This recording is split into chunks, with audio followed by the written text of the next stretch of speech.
SIR के मुद्दे पर टीएमसी के 10 सांसदों ने चुनाव आयोग से मुलाकात की। डेरेक ओब्रायन ने कहा कि इलेक्शन कमीशन ऑफ इंडिया के हाथ खून से रंगे हैं। इस पर रिपोर्ट देखिए।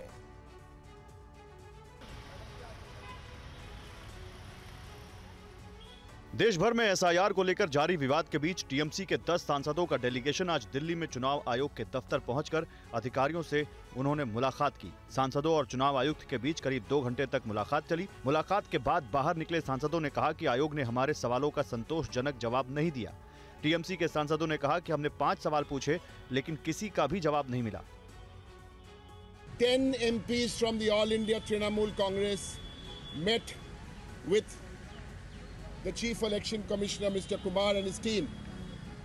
Number one, we first handed over to him a list of almost 40 dead because of the SIR process, giving all the details, and we started the meeting by telling him पश्चिम बंगाल में जब से SIR की प्रक्रिया की शुरुआत हुई है तब से टीएमसी चुनाव आयोग पर सवाल उठा रही है। बीएलओ की मौत के मामले को लेकर सरकार सुप्रीम कोर्ट भी पहुंची। पश्चिम बंगाल में बीएलओ ने चुनाव आयोग के खिलाफ मोर्चा खोल दिया है। कोलकाता में अपनी मांगों को लेकर इलेक्शन कमीशन के दफ्तर के सामने सैकड़ों बीएलओ धरने पर बैठे हैं। टीवी 9 संवाददाता वेशंकर दत्ता ने धरने पर बैठे बीएलओ से बात की। इलेक्शन कमीशन का ऑफिस है और उनके सामने बीएलओ जो है धरने में बैठे हुए हैं।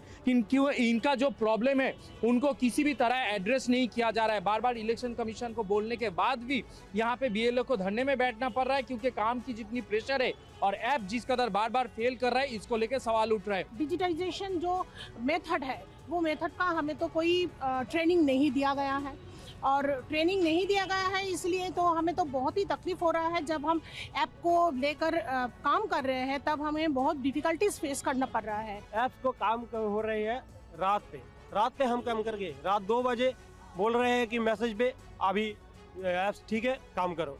तो ये कैसा, ये सही का कोई सिस्टम भी ठीक नहीं है। पहले सिस्टम ठीक करिए फिर हमको काम में कराइए, हम काम करेंगे। स्कूल में 2 टीचर है लेकिन 2 टीचर में बेलो है, लेकिन स्टडी कैसे कहाँ से जाएगा? चिल्ड्रन में हमको मुलाकात नहीं है तो स्टडी करने लगे बहुत लॉस है जाएगा हमारा। और अमेरिकी टैरिफ का भारतीय अर्थव्यवस्था पर कोई असर नहीं दिखा है। दूसरी तिमाही में भारत की जीडीपी अभूतपूर्व तरीके से बढ़ी है, 8.2% रही है। सभी अनुमानों को पीछे छोड़ते हुए रिजर्व बैंक ने तो 7% का अनुमान दिया था। पिछले साल दूसरी तिमाही में जीडीपी 5.6% थी। पहली तिमाही में भारत की जीडीपी 7.8% थी। भारत की अर्थव्यवस्था ने सभी अनुमानों को पीछे छोड़ते हुए तेज छलांग लगाई है और इसमें कई सारी चीजें बताई जा रही हैं, जिसमें रूरल ग्रोथ है, रूरल डिमांड है और इसके अलावा जीएसटी कट है, अर्ली एक्सपोर्ट ऑर्डर्स हैं, जिन सबको मिलाकर यहां भारत ने दूसरी तिमाही में जबरदस्त ग्रोथ दर्ज की है।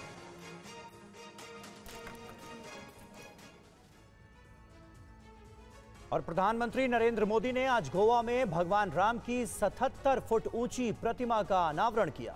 यह प्रतिमा गोकर्ण पुर्तगाली जीवोत्तम मठ में बनाई गई। 3 दिन पहले उत्तर प्रदेश के अयोध्या में राम मंदिर के शिखर पर ध्वजारोहण और आज गोवा में भगवान राम की 77 फीट ऊंची प्रतिमा का अनावरण। ये तस्वीरें गोकर्ण पुर्तगाली जीवोत्तम मठ की है। पीएम मोदी ने कुछ देर पहले इस प्रतिमा का अनावरण किया। ये कार्यक्रम गोकर्ण पुर्तगाली जीवोत्तम मठ के 550 साल पूरे होने के उपलक्ष्य में आयोजित किया गया था। भगवान राम की ये प्रतिमा कांस्य की बनी है और इसका स्वरूप अयोध्या की मूर्ति से काफी मिलता है। भगवान राम के हाथ में धनुष बाण और चेहरे पर सौम्यता और दिव्यता का भाव है। इस प्रतिमा को नोएडा के प्रसिद्ध मूर्तिकार राम सुतार के मार्गदर्शन में तैयार किया गया है। राम सुतार वही कलाकार हैं जिन्होंने गुजरात में सरदार वल्लभ भाई पटेल की स्टैच्यू ऑफ यूनिटी डिजाइन की थी। गोवा में राम प्रतिमा के साथ एक रामायण थीम पार्क और राम संग्रहालय भी बनाया गया है। गोकर्ण पुर्तगाली मठ सारस्वत ब्राह्मण समुदाय का एक सम्मानित धार्मिक केंद्र है। मठ में भगवान राम, लक्ष्मण और सीता मुख्य देवता के रूप में पूजे जाते हैं। देश भर में इस मठ की 33 शाखाएं हैं। और इससे पहले प्रधानमंत्री मोदी कर्नाटक में थे, जहां उन्होंने उडुपी में मेगा रोड शो किया और प्रधानमंत्री ने लोगों को संबोधित करते हुए कहा कि नया भारत झुकता नहीं है। प्रधानमंत्री नरेंद्र मोदी आज कर्नाटक के उडुपी पहुंचे। उडुपी में विशाल रोड शो के दौरान पीएम ने अपनी कार के रनिंग बोर्ड पर खड़े होकर रास्ते में मौजूद लोगों की तरफ हाथ हिलाकर उनका अभिवादन किया। इस दौरान वहां मौजूद लोगों ने पीएम मोदी के काफिले पर फूलों की बारिश की। पीएम मोदी ने उडुपी में रोड शो के बाद श्री कृष्ण मठ गए 13वीं सदी के आध्यात्मिक गुरु श्री माधवाचार्य को भी याद किया। पीएम कई कार्यक्रम में शामिल हुए। मोदी ने वहां मौजूद लोगों को संबोधित करते हुए कहा कि हम लाल किले की प्राचीर से श्री कृष्ण की करुणा का संदेश देते हैं, उसी प्राचीर से हम मिशन सुदर्शन चक्र का भी उद्घोष करते हैं। उन्होंने कहा कि देश ने ऑपरेशन सिंदूर की कार्रवाई में हमारा संकल्प देखा है। नया भारत है, ये न किसी के आगे झुकता है,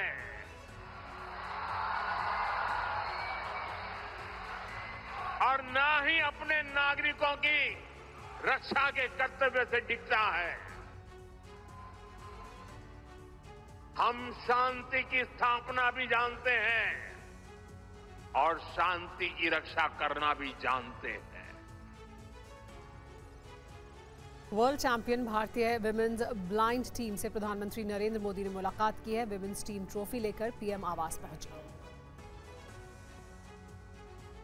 प्रधानमंत्री नरेंद्र मोदी महिला ब्लाइंड T20 वर्ल्ड कप 2025 की ट्रॉफी जीतने के बाद भारतीय टीम के प्लेयर्स से मिले। पीएम ने खिलाड़ियों का उत्साह बढ़ाया। टीम के प्लेयर्स ने साइन किया, बल्ला भेंट किया। इसके बाद पीएम मोदी ने एक गेंद पर साइन किया और प्लेयर्स से बात करते नजर आए। पीएम ने खिलाड़ियों का मुंह भी मीठा किया। जैसे हम चुनाव लड़ते हैं ना, तो सामने वाले की जमानत जब जब्त हो जाती है, डिपॉजिट जब्त हो जाती है, तो लोग कहते हैं कैसे इंसान हो तुम, उसकी जमानत भी खा गए। आप लोगों ने इस बार खेल में किसी को 10 ओवर में वापस पेविलियन भेज दिया, 3 ओवर में भेज दिया। तो ये इतनी क्रूरता क्यों करते हो आप लोग? जब महिला ब्लाइंड T20 वर्ल्ड कप 2025 का खिताब जीता था, उसके बाद प्रधानमंत्री नरेंद्र मोदी ने ट्वीट किया और लिखा था कि टीम को पहला महिला ब्लाइंड T20 वर्ल्ड कप जीतने के लिए बधाई। इससे भी ज्यादा सराहनीय बात यह है कि टीम पूरी सीरीज में अजेय रही। और राहुल गांधी ने दिल्ली में बढ़ते प्रदूषण पर महिलाओं से बात की। राहुल ने प्रदूषण को लेकर सरकार को तुरंत कार्रवाई की मांग की है सरकार से। उन्होंने कहा है कि प्रदूषण पर एक विस्तृत कार्य योजना की जरूरत है और इस पर संसद में भी चर्चा हो। It's easy to ignore is because it's not happening today, but we all know from personal experience that it is going to just, be like a bomb in the next 10 years if we don't act now. We should have been acting yesterday, but we definitely need to act now. The reason there is pollution is because there are stakeholders who benefit from the pollution. When you're talking political will, consequences of this power affect political will. I mean, if you have, 500 to 1,000 commercial units who are polluting Delhi, they have political power, right? And the problem is that the average citizen is not organized at all. So he has no political power. But you can be pretty much anybody and you're going to breathe the air eventually. So in a sense that everybody is affected by it. The poorest person who's living in Delhi and the richest person who's living in Delhi is affected.